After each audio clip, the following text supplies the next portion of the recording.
Good morning. This is an NBC News special report. We're coming out with breaking news about an earthquake that has just jolted the Northeast. It happened just after 10:20 this morning. There was some slight shaking here in Midtown Manhattan. Skyscrapers, including the one I'm in, people here felt it, feeling it across northern New Jersey and Pennsylvania. There are reports that the epicenter was in Lebanon, New Jersey, strong as a 4.7 magnitude in some parts. I want to go right down to Al Roker now. Al, what more can you tell us? Well, Lester, a 4.7 earthquake right now. And again, this thing, it's not that horrible. Right now, we're not getting reports of injuries or damage, but it did occur. We are looking at this earthquake that we are getting reports that people as far north as Oswego, New York, upstate New York, as far west as parts of western Massachusetts, as far south as New Jersey, and on into parts of western Pennsylvania, feeling this earthquake of 4.7. The last time New York City had this kind of a major earthquake was August 23rd in 2011, when there was a 5.8 earthquake centered down in New Jersey, but we felt it all the way up here. But this one in southern New Jersey at a 4.7,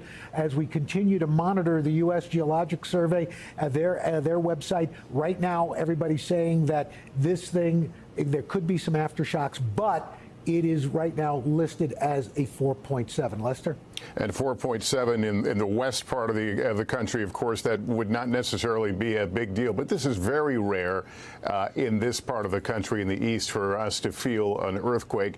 Al, you said that you're following the National Earthquake Warning Center. They may update may update that magnitude. They absolutely will. And the fact is, Lester, New York City is on a fault line, one of major fault lines. And in fact, since the 1700s, we've had 550 recorded earthquakes in the New York City area. So while it's rare, it's not unheard of.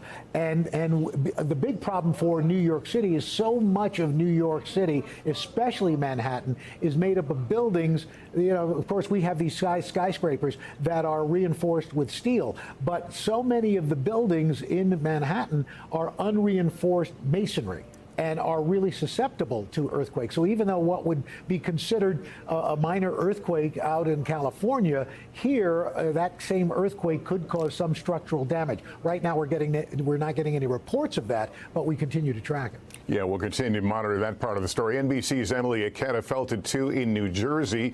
Emily is on the phone with us from Weehawken, just across the river from Manhattan. Emily, describe what it felt like there. Well, hey there, Lester. It was a really bizarre feeling, and I was in the middle of conducting a phone interview with the spokesperson for a government agency and on the phone with my producer when all of a sudden the earthquake started happening. And I think it was really interesting because as someone from the Northeast, you're running through your mind as to what could be causing the shaking, whether is it a construction, is it a train? But then you realize it was too significant, and it went on for too long to really be any of those things. I actually interrupted the person I was interviewing. I said, something very bizarre is happening right now. We rushed to the windows, and I saw everyone peering out, wondering, is there damage from this earthquake, Lester? Emily, thanks very much. You can see here in Midtown Manhattan, people going about their business, but on the lips of everyone is, did you feel it? That concludes this NBC News special report. We'll have much more ahead on our streaming network, NBC News Now, online at NBCnews.com, and tonight on NBC Nightly News. Thanks for watching. Stay updated about breaking news and top stories on the NBC News app or follow us on social media.